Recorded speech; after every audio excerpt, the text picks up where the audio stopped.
عام طور پہ ہماری مشکل کیا ہوتی ہے؟ جب ہم چھوٹے ہوتے ہیں ہم اپنے ماں باپ کو خدا سمجھے بیٹھے ہوتے ہیں، ہر چیز سمجھتے ہیں، ماں باپ تو ہر چیز کر لیں گے، ہمیں کر کے دینا چاہیے۔ اچھا شادی کے بعد ہم کیا سمجھتے ہیں؟ ہر چیز میاں کے ہاتھ، سب وہ کر سکتے۔ اچھا بعض لوگ تو بہت سمجھدار ہو گئے، وہ نہیں سمجھتے، وہ کہتے ہیں ہر چیز ہمارے اپنے ہاتھ میں، ہم خود جاب کر سکتے ہیں، ہم انڈیپینڈنٹ ہیں، ہمارے ہاتھ میں ہے، لیکن سب کچھ ہمارے اپنے ہاتھ میں بھی نہیں۔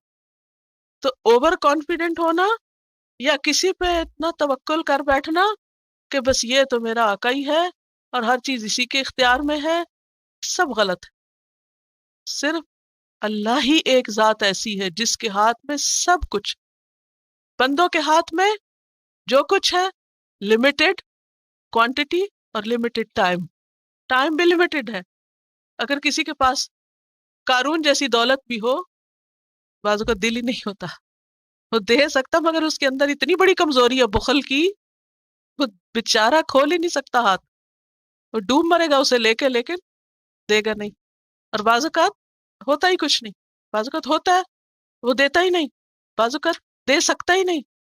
تو یہ ساری کمزوریاں ویکنیسز بندوں کے ساتھ ہے، اللہ کے ساتھ نہیں۔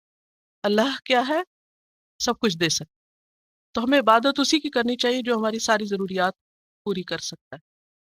اب صحابہ کرام کا طریقہ یہ تھا کہ ایون وہ چیزیں جو بندے بھی دے سکتے ہیں وہ پہلے کس سے مانگتے تھے؟ اللہ سے مانگتے تھے۔ میں جب صبح پڑھ رہی تھی اور لکھ رہی تھی اور خیالات اپنے جمع کر رہی تھی تو اچانک مجھے کوئی پریشانی یاد آئی۔ ہوتا ہے نا پڑھ رہے ہوتے ہیں جو بالکل تنہائی میں خاموش بیٹھ کے، تو آپ کو طرح طرح کے خیال بھی آتے ہیں۔ اچھا لکھتے لکھتے ذرا میرا ہاتھ سلو ہو گیا، تو مجھے وہ چیز بادر کر رہا ہے، میں نے کہا میں کیا لکھ رہی ہوں؟ کون قادر ہے یہ سب کرنے؟ میں کیوں نہیں مانگ لیتی؟ میں نے قلم چھوڑا اور اللہ سے مانگنا شروع کر دیا کہ اللہ تعالیٰ تو قادر ہے، تو کر سکتا ہے، تیرے ہاتھ میں ہے سب کچھ، تو کر دے۔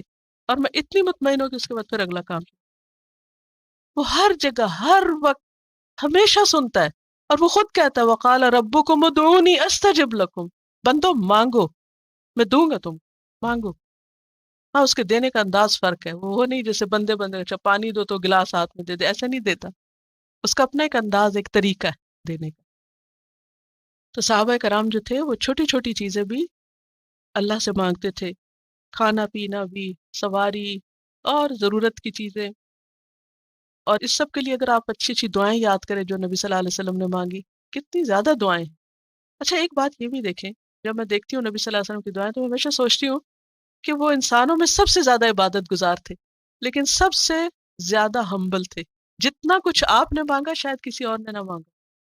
تو اس سے کیا پتہ چلتا ہے کہ محمد صلی اللہ علیہ وسلم اللہ کے بندے اور اس کے رسول ہیں، اور انہوں نے جو کچھ مانگا وہ ہمیں بھی سکھایا، سب کتابیں موجود ہیں، اور دعا بھی عبادت ہی کی ایک قسم۔ تو خلاصہ کیا ہے کہ اللہ کی مدد کامل مدد ہے، اور بندوں کی مدد ناقص مدد ہے، لمیٹڈ ہے۔ بندوں سے وہ نہیں توقع رکھنی چاہیے جس کے وہ قابل نہیں۔ اس سے پھر انسان کو کیا ملتا ہے؟ سکون۔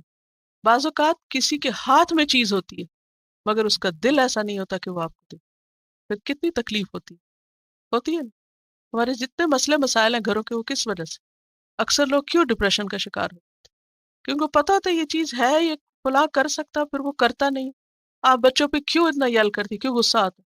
جب آپ انہیں کچھ کہتے کہ یہ کرو، وہ کر سکتے ہیں لیکن نہیں کرتے، پھر کیا ہوتا ہے؟ آپ کیا ری ایکشن ہوتا ہے؟ اسی طرح ہر ایک کے ساتھ بعض اوقات آپ اپنے پیرنٹس سے، بچوں سے، شوہر سے، دوستوں سے، مختلف طرح کے لوگوں سے مختلف طرح کی ایکسپیکٹیشن رکھتے ہیں، وہ نہیں کر پاتے۔ کیوں نہیں کر پاتے؟ کیونکہ وہ کمزور ہیں، ناقص ہیں، پرفیکشن نہیں ہے ان میں۔ تو بندوں کو بندہ سمجھے، اور الہ بس ایک ہی، ایاک نعبد و ایاک نستعین۔ إياك نعبد وإياك نستعين